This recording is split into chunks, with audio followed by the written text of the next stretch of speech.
એક કોમેન્ટમાં એમ લખવામાં આવ્યું કે શ્રીનાથજીનો પ્રસાદ લાવવો અને પોતાના ઠાકોરજીને ધરવો અને પછી લેવો, આ શું, આ કઈ વાત છે? આ પુષ્ટિ માર્ગની વાત છે? તમારા ઘરમાં બિરાજતા ઠાકોરજી શું શ્રીનાથજીથી કઈ ઓછા છે? હવે શ્રીનાથજીનું મંદિર શું છે ફરીથી કહું છું, આ વાત આપણા આજના મોડર્ન કાયદાએ પણ એમાં પણ આ વાતને સ્વીકારાયેલી છે. તો જ એ શ્રીનાથજીની એ સેવામાં જવું જોઈએ. પણ શ્રીનાથજીને આ મર્યાદાનો ભંગ કરી અને તિલકાયત મહારાજના ઠાકોરજી માનવામાં આવતા હોય અને જાહેર જનતા પાસેથી દ્રવ્ય લેવામાં આવતું હોય તો ક્યારેય મહાપ્રભુજીની ત્યાં પરિપાટી, શ્રી ગુસાઈજીની પરિપાટી, પુષ્ટિ માર્ગની પરિપાટી ત્યાં એ ભંગ કરવામાં આવી રહ્યો છે. તો હવે જ્યાં પુષ્ટિ માર્ગની એ પરિપાટીનો ભંગ થઈ રહ્યો છે તો અને શ્રીનાથજી ત્યાં બિરાજી રહ્યા હોય તો શ્રીનાથજી પુષ્ટિ પુરુષોત્તમના રૂપમાં નહીં પણ શ્રીનાથજી આજે આસુર જીવોને મોહિત કરવાની લીલા કરવા માટે બિરાજતા હોય તો આપણે પણ લીલાના અનુરૂપ થવું જોઈએ.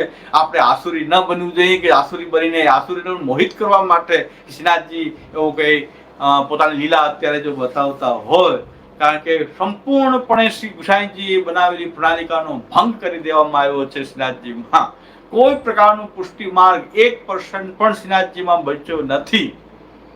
તો પુષ્ટિ જીવો શ્રીનાથજીમાં એ સ્થાનમાં કેવી રીતે જાય કે જ્યાં શ્રી ગુસાઈજીના અને મહાપ્રભુજીના સિદ્ધાંતોનો ભંગ કરી દેવામાં આવ્યો છે? આપણો સંબંધ શ્રીનાથજી સાથે શ્રી મહાપ્રભુજીથી છે, શ્રી મહાપ્રભુજીની કાનીથી છે. તો મહાપ્રભુજીના સર્વસ્વ છે એ આવી એ ભ્રષ્ટ વ્યવસ્થામાં કેવી રીતે બિરાજે? પણ છતાં શ્રીનાથજીને આસુરી જીવને મોહિત કરવા માટે પોતાનું આસુર વ્યામોહ રૂપ બતાવવું હોય, હા, તો એ લીલા શ્રીનાથજી કરતા હશે તો આસુરી જીવો જે છે એ મોહિત થવા માટે ત્યાં જાય છે. પુષ્ટિ જીવો તો પોતાના ઘરમાં જ નિરંતર એ મહાપ્રભુજીના સર્વસ્વરૂપ શ્રીનાથજીનો અનુભવ પોતાના ઘરના સેવ્ય પ્રભુના રૂપમાં જ કરે છે અને કરવો જોઈએ. જે લોકો એમ કહી રહ્યા છે, વકાલત કરી રહ્યા છે કે શ્રીનાથજી તો જવું જ જોઈએ, શ્રીનાથજી તો એ જ છે, શ્રીનાથજીમાં કોઈ પરિવર્તન થયું નથી, એ લોકો શ્રી મહાપ્રભુજીના માર્ગને વફાદાર છે કે નહીં એ એને પોતે વિચારવું જોઈએ કે એ મહાપ્રભુજીના સિદ્ધાંતને વફાદાર રહેવા માંગે છે કે નહીં, મહાપ્રભુજીના સિદ્ધાંત પ્રત્યે એમની કોઈ નિષ્ઠા છે કે નહીં. અને જો હોય તો જ્યાં મહાપ્રભુજીના સિદ્ધાંતનો 1% પણ શ્રી ગુસાઈજીએ કરેલી પ્રણાલિકા જ્યાં 1% પણ નિભાવવામાં ન આવતી હોય તો ત્યાં કઈ રીતે શ્રીનાથજી બિરાજે છે? તમે કેમ માનો છો કે શ્રીનાથજી બિરાજે છે? શ્રીનાથજી બિરાજવાનું મોટું પ્રમાણ તો એ છે, પુષ્ટિ પુરુષોત્તમ પ્રભુના બિરાજવાનું પ્રમાણ તો એ છે કે મહાપ્રભુજીની એ પ્રણાલિકા અનુસાર જો સેવા થતી હોય તો ત્યાં પુષ્ટિ પુરુષોત્તમ પ્રકટ બિરાજતા હોય છે. અન્યથા પોતાના પુષ્ટિ પુરુષોત્તમના રૂપને તિરોહિત કરી અને આસુરોને વ્યામોહિત કરવાનું રૂપની લીલા પ્રભુ કરતા હોય તો આપણે પણ આસુરી બનીને ત્યાં સામેલ થવું ન જોઈએ. આપણે પુષ્ટિજીવ થઈ અને યા તો શ્રીનાથજીનો વિરહનો અનુભવ કરીએ યા તો પોતાના સેવ્ય પ્રભુની અંદર શ્રીનાથજીની નો અનુભવ કરીએ કે શ્રીનાથજી તો અવશ્યમેવ શ્રી મહાપ્રભુની પ્રણાલિકા અનુસાર મારા ઘરમાં જ બિરાજી રહ્યા છે અને શ્રીનાથજી કોઈના ઘરમાં નથી એવું કોઈ પણ કહી શકે નહીં. શ્રીનાથજી નાથદ્વારામાં તો ત્યારે જ પુષ્ટિ પુરુષોત્તમના પોતાના રૂપને પ્રકટ કરશે ત્યારે શ્રી ગુસાઈજીએ બનાવેલી પ્રણાલિકાનું ત્યાં પાલન કરવામાં આવશે. એટલે શ્રીનાથજી માં જવું જોઈએ ક્યારે કે જ્યારે મહાપ્રભુજી ગુસાઈજીએ કરેલી પરિપાટીનું ત્યાં પાલન થતું હોય. બધા જ પૂર્વજોએ તિલકાયત મહારાજશ્રીના પૂર્વ શ્રી ગોર્ધનલાલજી મહારાજશ્રી પણ એ જ વાત કરી છે. શ્રી ઘનશ્યામલાલજી મહારાજ શ્રી સપ્તપીઠાધીશ્વર શ્રી ઘનશ્યામલાલજી મહારાજે પણ આ જ વાત કરી છે. શ્રી વલ્લભરાયજી મહારાજ શ્રી સુરત એમણે પણ એમ જ આજ્ઞા કરી છે કે આ પુષ્ટિ માર્ગના પ્રકારથી શ્રીનાથજીની એ પ્રકાર છે શ્રીનાથજીનો, એ બીજા દેવાલય જેવું આ દેવાલય નથી. તો અન્ય માર્ગીનું દ્રવ્ય, અન્ય માર્ગીઓને દર્શન, અન્ય માર્ગીઓને પ્રવેશ તે વર્જિત હોવો જોઈએ પુષ્ટિ, અને કેવલ પુષ્ટિ માર્ગીઓ એ વલ્લભકુલ બાળકોની આજ્ઞા અનુસાર એને સામેલ થવું જોઈએ શ્રીનાથજીમાં. જ્યાં કેવલ વીઆઈપીઓને એ પાસ કાઢીને એક શ્રીનાથજીના શોની જેમ શ્રીનાથજીનો શો બનાવી દેવામાં આવ્યો હોય તો રાગ ભોગ શૃંગાર નભતો હોય તો એના કારણથી શ્રીનાથજી બિરાજે છે એમ ના કહી શકાય. મહાપ્રભુજીની પરિપાટીથી જ તો જે મહાપ્રભુજીએ માર્ગ કર્યો છે એ માર્ગ પ્રમાણે શ્રીનાથજી બિરાજે તો પુષ્ટિ પુરુષોત્તમના રૂપમાં બિરાજે છે. એ પુષ્ટિ પુરુષોત્તમનું રૂપ ત્યાં નથી બિરાજતું કારણ કે મહાપ્રભુજીનો સિદ્ધાંત નથી, ત્યાં શ્રી ગુસાઈજીની પરિપાટી નથી. એટલે તો જે ગુસાઈજી મહાપ્રભુજીને વફાદાર જે છે એને તો શ્રીનાથજીમાં જ્યાં સુધી એ પરિપાટીનું સ્થાપન ન થાય ત્યાં સુધી એ શ્રીનાથજીમાં આસુરોની જેમ મોહિત થઈને ત્યાં લાઈનમાં ઊભી જવું જોઈએ નહીં, એવો અમારો સ્પષ્ટ મત છે. અને પુષ્ટિ સિદ્ધાંત આ જ છે શ્રીનાથજીને ભજવાનો. શ્રીનાથજી પ્રત્યે આપણે કઈ શું સંબંધ છે શ્રીનાથજીનો? મહાપ્રભુજીથી છે, સીધો નથી. શ્રી મહાપ્રભુ ગુસાઈજીની કાનીથી આપણી પર શ્રીનાથજી કૃપા કરી રહ્યા છે, એટલે શ્રીનાથજી આપણું સમર્પણ સ્વીકારી રહ્યા છે. અને ઘરમાં બેઠા પણ શ્રીનાથજીને એટલી કૃપા છે કે મહાપ્રભુના સિદ્ધાંત જે વળગીને રહ્યા છે એમને કાબુલમાં પણ શ્રીનાથજી દર્શન આપી રહ્યા છે. બંગાળમાં વડાને ગોળ શ્રીનાથજી વડાને ગોળ રોકવા માટે એ બંગાળમાં પધારી રહ્યા છે, તો આપણા ઘરમાં કેમ આપણને એ 1.25 લાખનું ગુલાબ ઘરના ઠાકોરજીને ધરાયું તો શ્રીનાથજી ધરી રહ્યા છે. કૃષ્ણ ભટ્ટે વસંત ખેલ પોતાના સેવ્ય સ્વરૂપ બાલકૃષ્ણજીને ખેલાવ્યા છે. શ્રીનાથજીએ ખેલનો અનુભવ કર્યો તો શ્રીનાથજી આપણા ઘરમાં ખેલી રહ્યા છે. શ્રીનાથજી આપણી સાથે બિરાજી રહ્યા છે. શા માટે માનવું જોઈએ કે આપણે જે ભ્રષ્ટ વ્યવસ્થામાં શ્રીનાથજી છે એ શ્રીનાથજી ત્યાં ભ્રષ્ટ વ્યવસ્થામાં કેવી રીતે બિરાજે? શ્રીનાથજી એ મૂર્તિમાં કેદ નથી. શ્રીનાથજી પરમ બ્રહ્મ પરમાત્મા પણ છે, સાક્ષાત એ પૂર્ણ પુરુષોત્તમ શ્રી કૃષ્ણ છે. એ અન્યથા કરતુમ કરતુમ અકર્તુમ એ સર્વ રીતે સમર્થ છે. પ્રભુ સર્વસમર્થ છે. તો શ્રીનાથજી પ્રત્યે આપણે શ્રી મહાપ્રભુજી ગુસાઈજીની પરિપાટી અનુસાર જ આપણો સંબંધ શ્રીનાથજી સાથે છે. અને શ્રીનાથજી તો જ ત્યાં પ્રકટ થશે, અને કદાચ એ પોતાનું પુષ્ટિ પુરુષોત્તમનું રૂપ ત્યાં તિરોહિત કરીને આપણા ઘરમાં તો એ પ્રકટ કરશે. એવા દ્રઢ વિશ્વાસપૂર્વક શ્રીનાથજીનું આપણે ભજન એ કરતા જ રહેવું જોઈએ. શ્રીનાથજી આપણી પર નિરંતર કૃપા કરતા રહે. આગળ બહુ સુંદર વાતો પણ આપણને શ્રીનાથજી વિષયમાં આગળ જાણવા મળશે. ટૂંક સમયમાં એ તિલકાયત મહારાજશ્રી તરફથી એમના સુપુત્ર ચિરાયુષ્માન શ્રી વિશાલ બાહા એ જે વક્તવ્ય આપ્યું છે એ વક્તવ્ય બહુ પુષ્ટિ માર્ગના માટે અત્યંત મહત્વપૂર્ણ વક્તવ્ય છે. એ અવશ્ય આપણે એમનું પણ બધા શ્રવણ કરશું આગળ.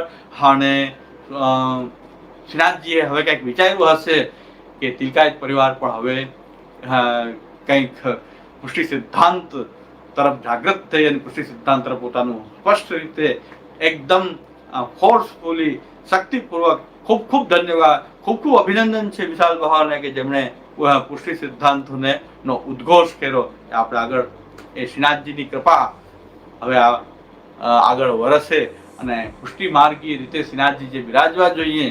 7 વર્ષ કો સાવરો બાપા બનાવી દીધા શ્રીનાથજીને, હવે એને 7 વર્ષ કો સાવરો ખેલત નંદ દુહા, એ રીતે પુનઃ પાછા શ્રીનાથજી પણ ખેલવા માંડે. શ્રીનાથજીને આપણે જે બાપા બનાવી દીધા છે, કમાણીનું સાધન બનાવી દીધું છે. શ્રીનાથજીને આપણે એક શો બનાવી દીધો છે. શ્રીનાથજીનો પિક્ચરના શોની જેમ ટિકિટોથી એક શો બનાવી દીધો છે શ્રીનાથજીનો. એવા શ્રીનાથજીના દુરુપયોગ આપણે શ્રીનાથજીના ભક્ત હોય તો શ્રીનાથજીને એમાંથી કાં છોડાવવા જોઈએ, અન્યથા આવી આસુરી પ્રવૃત્તિ થતી હોય ત્યાં સામેલ થવું જોઈએ નહીં. શ્રીનાથજીને પરિશ્રમ આપનારી આસુરી પ્રવૃત્તિ થઈ રહી છે, એમાં જો આપણે દર્શન કરશું તો એ જે આસુરી પ્રવૃત્તિ કરનારા જે છે, શ્રીનાથજીનું દ્રવ્ય ખાનારા છે, એની સાથે આપણે પણ એટલા જ ભાગીદાર ગણાશું. એટલે આપણે શ્રીનાથજીમાં ન જવું જોઈએ. જે શ્રી મહાપ્રભુજીના સિદ્ધાંતોને માનતા હોય એમને શ્રીનાથજીમાં જ્યાં સુધી મહાપ્રભુજીના સિદ્ધાંતોનું પૂર્ણ રીતે સ્થાપન ન થાય ત્યાં સુધી શ્રીનાથજીમાં પ્રવેશ કરવો જોઈએ નહીં. શ્રીનાથજીનો એ પ્રસાદ ગ્રહણ કરવો જોઈએ નહીં. અને પોતાના ઘરમાં જ શ્રીનાથજીનું એ ભજન અને સ્મરણ કરતા રહેવું જોઈએ. શ્રીનાથજી આપણા પર સર્વ ઉપર કૃપા કરતા રહે અને આપણી મતિ ગતિ એ શ્રી ગોવર્ધન ધરણ પ્રભુના ચરણમાં સદૈવ રહે.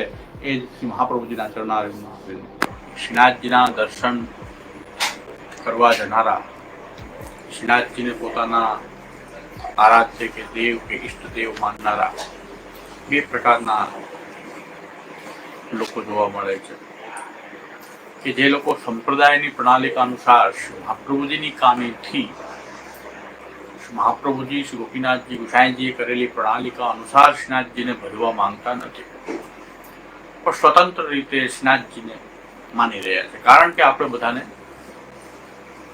શ્રીનાથજીનું મંદિર આપણે સાર્વજનિક ખુલ્લું કરી દીધું, પરિણામે દરેક લોકો ત્યાં આવવા માંડ્યા અને એ શ્રીનાથજીને પોતાના ભગવાન દેવ વગેરે જે કઈ એની ભાવના છે એ માનવા માંડ્યા.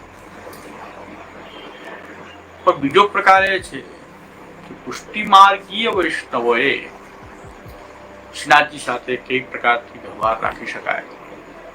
આપણો શ્રીનાથજી સાથેનો સંબંધ શ્રી મહાપ્રભુજીના સિદ્ધાંતોથી.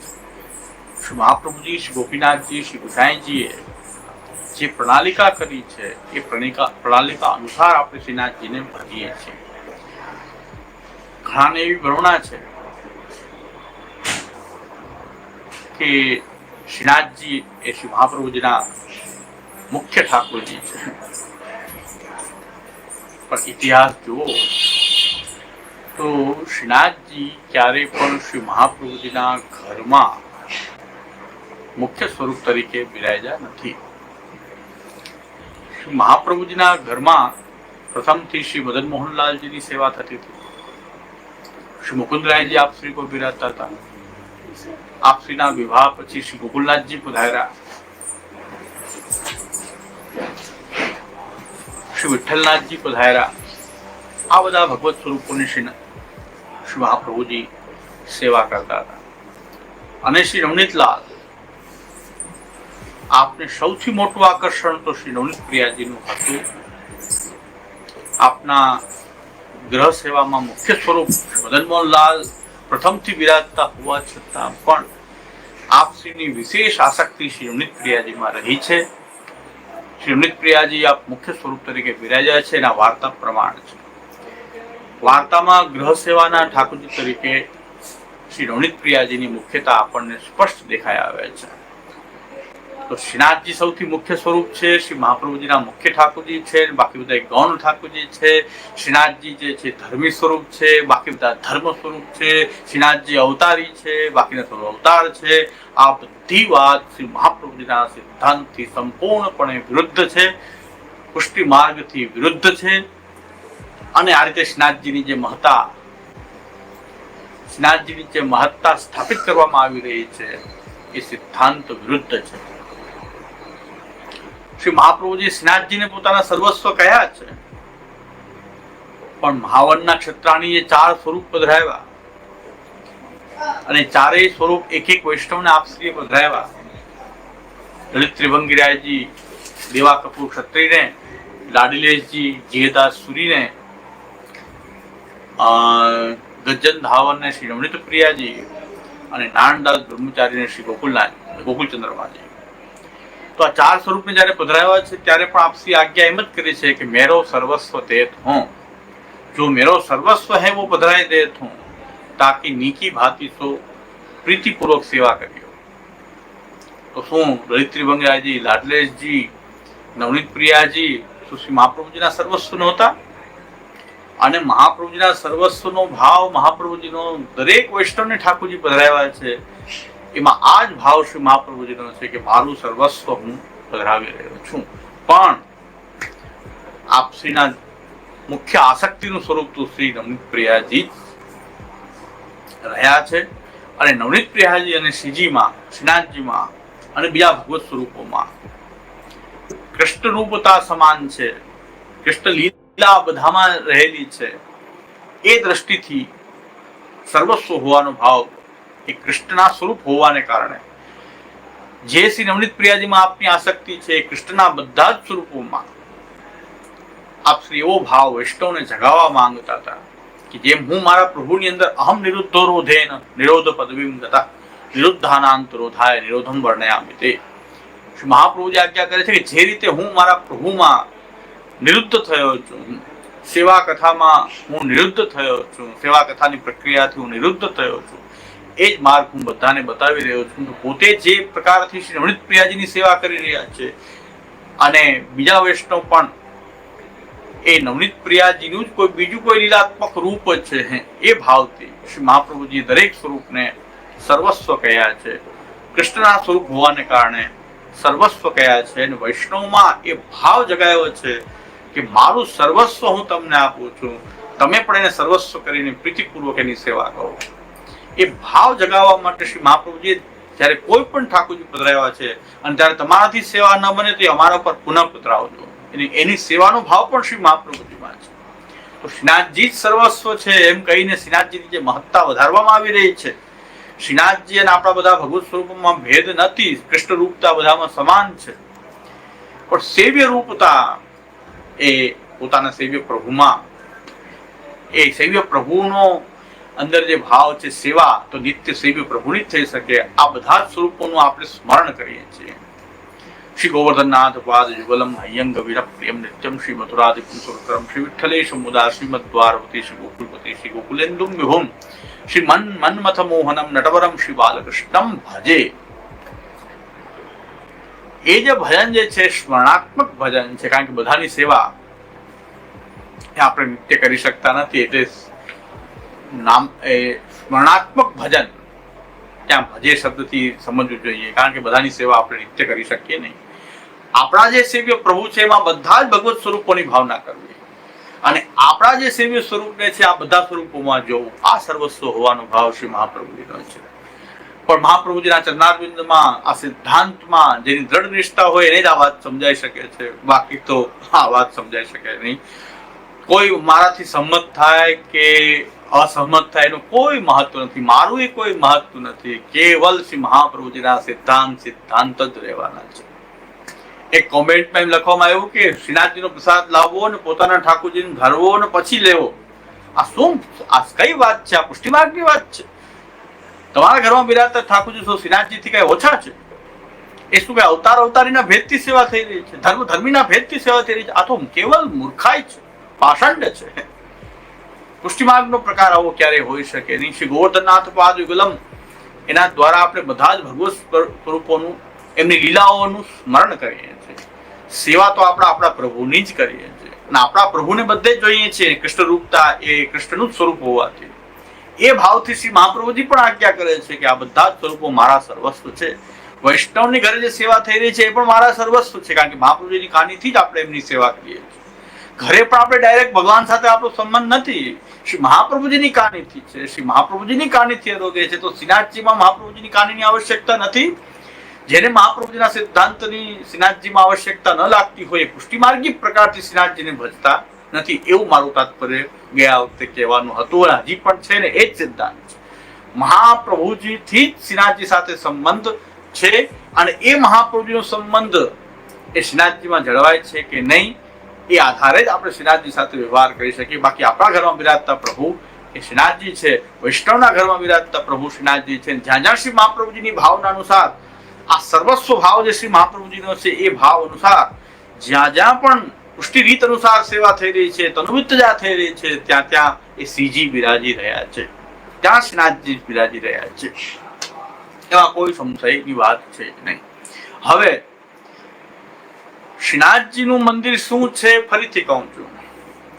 આ વાત આપણા આજના મોડર્ન કાયદાએ પણ, આજનો જે modern legislation, lose and legislation છે એમાં પણ આ વાતને સ્વીકારાયેલી છે. અને આ જ વાત આપણા શાસ્ત્ર પહેલેથી કહેતા આવ્યા છે કે જે પદ્ધતિથી મંદિરની સ્થાપના, દેવની પ્રતિષ્ઠા થાય એ જ પ્રકારથી પૂજા થવી જોઈએ. જેમ કે પંચરાત્ર આગમ અનુસાર, એ પંચરાત્ર આગમ અનુસાર જો તમે મંદિરની સ્થાપના કરી, મંદિરનું નિર્માણ કર્યું અને દેવની પ્રતિષ્ઠા કરી, તો એમની પૂજા પંચરાત્ર આગમ અનુસાર જ થવી જોઈએ. વૈખાનસ પદ્ધતિથી જો તમે એ મૂર્તિ પ્રતિષ્ઠા કરી તો વૈખાનસ પદ્ધતિથી જ એમની પૂજા થવી જોઈએ. જો એ પ્રકારથી પૂજા ન થાય તો એમાં મૂર્તિની અંદર દેવત્વ નથી. પૂજાની જે પ્રતિષ્ઠા કરી છે એ અનુસાર જો એની પૂજા થાય તો જ દેવત્વ મૂર્તિમાં છે. એ શાસ્ત્રીય વિધિ, એ આગમની વિધિ અનુસાર જો પૂજા કરવામાં ન આવે અને બીજા કોઈ તંત્ર અનુસાર પૂજા કરવામાં આવે તો ત્યાં મૂર્તિમાં એ પ્રતિષ્ઠા જે પ્રકારે આપણે કરી છે ત્યાં દેવત્વ રહેતું નથી. આ બહુ આવશ્યક વાત છે. હવે શ્રીનાથજીને આપણે શું કહી રહ્યા છીએ? 3 કેટેગરીમાં આપણે વિચાર કરીએ. શ્રી મહાપ્રભુજી જે પ્રકારથી મંદિર કર્યું છે શાસ્ત્રીય પદ્ધતિથી, દેવાલયના નિયમ અનુસાર, જે શ્રી મહાપ્રભુજીએ, અને ત્યાં એ વખતે શ્રી મહાપ્રભુજી પણ ત્યાં પૂજા વિધિ અનુસાર ત્યાં પૂજા કરવાની પદ્ધતિ પણ રાખેલી. એટલે તો બંગાળીઓ ત્યાં પૂજા કરતા હતા. જે પુષ્ટિમાર્ગીય નહોતા એ અવૈષ્ણવ, પુષ્ટિમાર્ગીય વૈષ્ણવ નહોતા, ભલે બીજે સંપ્રદાયના વૈષ્ણવ હોય, પુષ્ટિમાર્ગીય વૈષ્ણવ નહોતા, એ ત્યાં પૂજા કરવા માટે શ્રી મહાપ્રભુજી ત્યાં રાખ્યા. શ્રીનાથજીને ત્યાં પ્રતિષ્ઠા કરી, શાસ્ત્રીય પ્રતિષ્ઠા, શાસ્ત્ર અનુસાર જે દેવાલયની જે પરાર્થ પ્રતિષ્ઠા છે એ અનુસાર શ્રીનાથજીનું ત્યાં મંદિર નિર્માણ થયું. મહાપ્રભુજીની ઈચ્છા નહોતી ઘરમાં બિરાજે, નંદાલયના પ્રકારથી બિરાજે એવો શ્રી મહાપ્રભુજીનો આગ્રહ હતો. સિદ્ધાંત ત્યારે પણ શ્રી મહાપ્રભુજીનો એ જ હતો કે ઘરમાં રહીને તનુવિત સ્વતનુવિતથી જ ભગવત સેવા થઈ શકે. અને આ જ સિદ્ધાંતનો ઉદ્ઘોષ ચિરાયુષ્માન શ્રી વિશાલ તિલકાયત મહારાજશ્રીના પરિવારના આપશ્રીના સુપુત્ર તિલકાયત મહારાજના સુપુત્ર આપશ્રી આ જ સિદ્ધાંતનો ઉદ્ઘોષ કર્યો છે કે પુષ્ટિ માર્ગમાં ગ્રહ સેવા જ છે. શ્રીનાથજીનું મંદિર એક મંદિર હતું, ત્યાર પછી બધા જ પુષ્ટિ માર્ગમાં બધે જ ગ્રહ સેવા જ છે. સાતે નિધિ શ્રી અમૃત પ્રિયાજીથી લઈને સપ્ત સ્વરૂપ બધા જ ગ્રહ સેવામાં બિરાજે છે. અને દરેક સ્વામી બાલકનું પણ ઘર હોય છે, ત્યાં ગ્રહ સેવા જ થાય છે. પુષ્ટિ સિદ્ધાંત સંરક્ષણ શિરોમણી કે જે અભિનંદન પત્ર ગોવિંદલાલજી મહારાજ શ્રી હરિરાયજી મહારાજશ્રીની જામનગર વાળાને એક પોતાનું પક્ષ રાખવા માટે જે પત્ર આપેલો, અભિનંદન પત્ર આપેલો, એને ડિગ્રી બનાવીને પુષ્ટિ સિદ્ધાંત સંરક્ષણ શિરોમણી એ ડિગ્રી સર્વોચ્ચ ડિગ્રી માનીને જે લોકો સાથે છેતરપિંડી કરતા રહ્યા શ્રી હરિરાયજી મહારાજશ્રી હવે એ પણ એમ કહેતા રહ્યા શ્રીનાથજીના નામે કે શ્રીનાથજીમાં જ્યારથી મંદિર થયું ત્યારથી પુષ્ટિ માર્ગમાં મંદિર સેવાનો સ્વીકાર થઈ ગયો. એટલે મંદિર સેવા જ હવે ગોસ્વામી બાળકોના ઘરમાં એક ગ્રહ મંદિર છે, મંદિર સેવા છે. અને જે શ્રીનાથજીનો પ્રકાર હતો એ પુષ્ટિ માર્ગનો સિદ્ધાંત બની ગયો. એમનું સુંદર રીતે ખંડન કરી નાખ્યું શ્રી વિશાલ બાવાશ્રીએ કે નહીં, ગ્રહ સેવા. અને પાછું હરિરાયજી મહારાજશ્રીનો મત તો એવો એક જગ્યાએ પ્રકટ કર્યો કે ગ્રહ સેવા જેવો કોઈ શબ્દ જ નથી શાસ્ત્રમાં.